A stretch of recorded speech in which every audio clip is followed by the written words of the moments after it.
The question is this: does culture matter? Is there something ingrained in German culture, some character flaw buried deep in that society's DNA, making them, at least in 1989, incapable of avoiding the urge to conquer their neighbors? Now, the only real way to answer this question in 1989 for leaders who had to face it was to look at Germany's history as a way, perhaps, of predicting its future. To ask, in essence, if Hitler was an exception or merely just another expression of dangerous German nationalism. Now, I have to admit to you tonight, standing before you as a new member of the community, that I rarely like to talk about the Holocaust because I tend to lose composure when I do so. And neither do I wish for my introduction to the SMU community to be a depressing one. And thus, while I could go on citing literally dozens of international figures who feared German reunification at the end of the Cold War, I think I'd rather tell you a few jokes. For jokes, you see, I think, are historical tools as well, revealing sentiments oftentimes that speakers dare not speak too plainly. So let me give you a joke. This in particular, a popular one that went around the halls of the Pentagon in the early 1990s.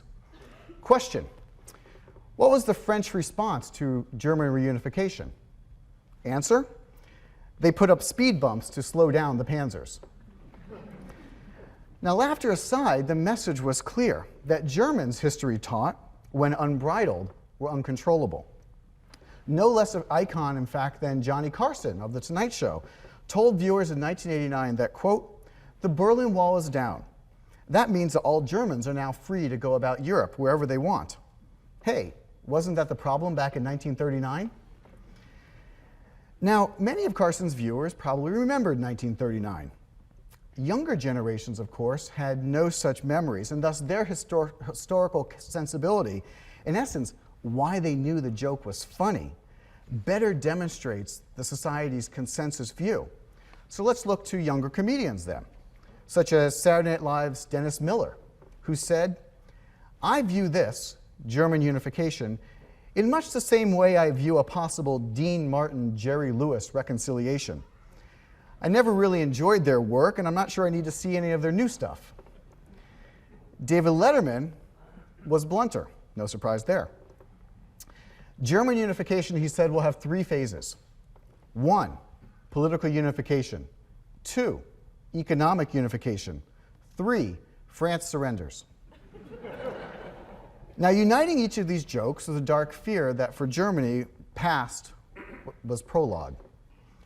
Now, George Bush might well have laughed at these jokes. He, of course, has a good sense of humor, yet he fully disagreed with their interpretation. Asked point blank in early 1990 if German history made him wary of reunification, he said, quote, "I prefer to look at Germany's 45 years of contribution to democracy and to the security of the West. And that's what we're focusing on," end quote.